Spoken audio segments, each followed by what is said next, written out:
அனைவருக்கும் வணக்கம்.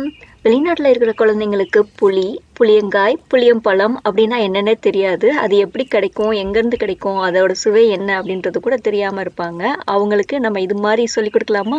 புளிய மர விதைகள் பார்த்தீங்களா? சமையலுக்காக வாங்குன புளியிலருந்து நான் இதெல்லாம் சேகரிச்சு எடுத்து வச்சிருக்கிறேன். நாங்க வழக்கமா என்ன பண்ணுவோம்னா, சம்மர் வந்தோனே சின்ன சின்ன டப்பால இந்த மாதிரி புளிய மர விதைகள எல்லாம் போட்டு செடியா வளர்ப்போம். சிலருக்கு வந்து ஆச்சரியமா இருக்கும். இத எதுக்கு வளர்க்கணும் அப்படின்னு. அது எதுக்காக அப்படின்னா, இங்க அமெரிக்காவுல வளர்ற குழந்தைங்களுக்கு புளிய மரம் எப்படி இருக்கும்? அதோட இலைகள்லாம் சாப்பிட்டா புளிப்பு சுவை இருக்கும் அப்படின்றதே தெரியாது. அவங்களுக்கு தெரியப்படுத்தணும் அப்படின்றதுக்காக தான் நான் எங்க வீட்ல என்னோட பொண்ணுகிட்ட சொல்லி இத வந்து செடியா வளர்க்க வைப்பேன்.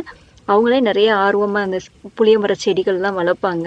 இந்த செடியில இருக்க இலைகள்லாம் எடுத்து புளியோதரையா செஞ்சு சாப்பிடலாம். இல்ல பருப்புல போட்டு கடைஞ்சு சாப்பிடலாம். ரொம்பவே நல்லாருக்கும். நான் போன 2 வருஷமா இந்த மாதிரி புளிய மர விதைகள என்ன பண்ணேன், நிலத்திலேயே டைரக்ட்டா போட்டு விதைச்சு வச்சேன். ஆனா அது என்னன்னே தெரியல முளைச்சே வரல.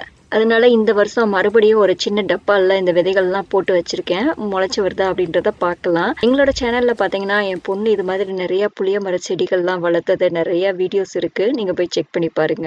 நீங்களும் உங்க வீட்ல இந்த மாதிரி குட்டி குட்டி செடிகள வளர்த்து உங்க குழந்தைங்களுக்கு இந்த இலை எப்படி இருக்கும்? இது எப்படி வளரும்? மரம் எப்படி இருக்கும்? அப்படின்றத சொல்லிக் கொடுங்க. உங்களுக்கு இந்த வீடியோ பிடிச்சிருந்தா ஒரு லைக் கொடுங்க. அனைவருக்கும் நன்றி. வணக்கம்.